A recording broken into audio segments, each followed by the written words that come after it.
Olá e bem-vindos! Hoje vamos mergulhar em dois protocolos da Cisco que são autênticas facas de dois gumes. Eles prometem automatizar a rede e poupar imenso trabalho, mas, se não forem usados com cuidado, podem mesmo deitá-la abaixo. Vamos então falar sobre o DTP e o VTP. Pensem só nisto.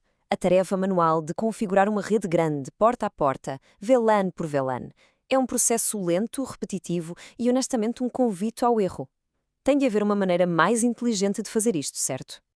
Bem, o nosso plano para hoje é este. Vamos começar por perceber o problema da escala, depois apresentamos as duas soluções mágicas da Cisco, a seguir revelamos os perigos que elas escondem e, por fim, partilhamos as melhores práticas para usar estas ferramentas como um verdadeiro profissional. Ok, vamos a isso. Antes de olharmos para as soluções, é fundamental perceber o problema de fundo que elas vieram resolver. E esse problema é a escala das redes de hoje em dia. A verdade é que configurar centenas de portas e VLANs manualmente, um switch de cada vez, não é só uma tarefa aborrecida, é um risco enorme.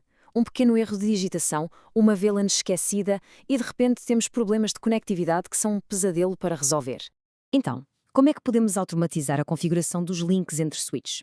Bem, a Cisco criou uma resposta para isso, o Dynamic Trunking Protocol, mais conhecido como DTP.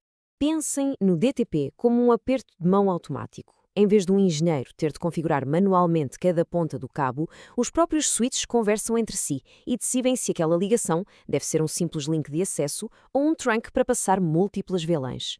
E como é que essa negociação funciona? Através destes modos. O ponto-chave aqui é a diferença entre o Dynamic Auto e o Dynamic Desirable. O modo Auto é passivo, ele fica à espera que o outro lado inicie a conversa, já o Desirable, como o nome indica, tenta ativamente formar um trunk. E aqui vemos o resultado dessa dança. Reparem bem, se ambos os lados estiverem em Auto, como ninguém toma a iniciativa, não se forma um trunk. É preciso que pelo menos um dos lados seja proativo, ou seja, esteja em Desirable, para que a ligação se estabeleça como um trunk.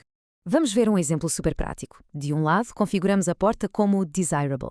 Ela vai logo tentar negociar. Do outro lado, basta estar em Auto. A porta recebe a proposta e aceita. E pronto, o trunk está formado, sem mais intervenção. Simples e eficaz. Muito bem, os links estão automatizados. Mas e as VLANs? Como é que garantimos que a VLAN 10, por exemplo, existe em todos os switches da rede sem termos que a criar em todo o lado? É aqui que entra a nossa segunda solução, o VTP.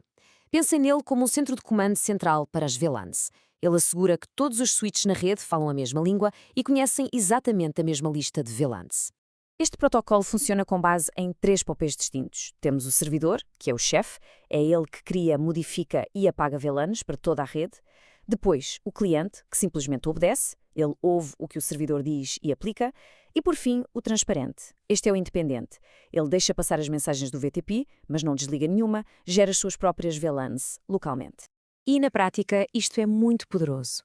Basta configurar um switch como servidor, criar lá as VLANs 10, 20 e 30. Depois, noutro switch, só temos de dizer que ele é um cliente no mesmo domínio. E quase por magia, as VLANs aparecem lá. A gestão fica totalmente centralizada.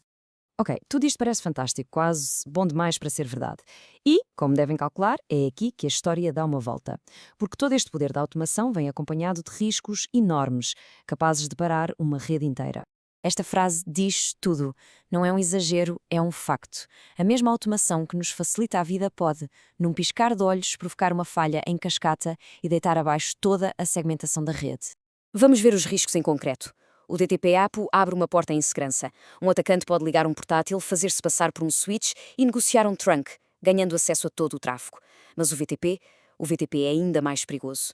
Se por acidente alguém ligar à rede um switch antigo com um número de revisão de VTP mais alto, esse switch pode convencer toda a gente que a sua base de dados de VLANs, que pode estar vazia, é a correta, e a rede inteira apaga as suas VLANs para obedecer. É devastador. Então, qual é a solução? Como é que os profissionais de redes usam estas ferramentas poderosas sem correrem estes riscos todos? A resposta está na disciplina e nas boas práticas. Primeiro, em ambientes de produção, o DTP desliga-se. Ponto. Usamos o comando switchport não negotiate e configuramos manualmente o que é trunk e o que é acesso, sem negociações. Para o VTP, a abordagem mais segura é usar o modo transparente por defeito. Se for mesmo necessário usar um modelo servidor/cliente, tem de ser com um controle e planeamento muito rigoroso. E com isto, chegamos à grande lição que podemos tirar de toda esta análise. A conclusão é esta: DTP e VTP são ferramentas de automação fantásticas, mas em redes, o poder sem um conhecimento profundo dos mecanismos e dos riscos é uma receita para o desastre. A verdadeira mestria não está em saber ligar a automação, mas sim em saber precisamente quando e porquê a devemos desligar. E isto deixa-nos com uma questão para refletir. No design de redes, será que o objetivo deve ser sempre a máxima automação a todo o custo? Ou será que a configuração manual e explícita continua a ser, em muitos casos, a opção mais segura e profissional?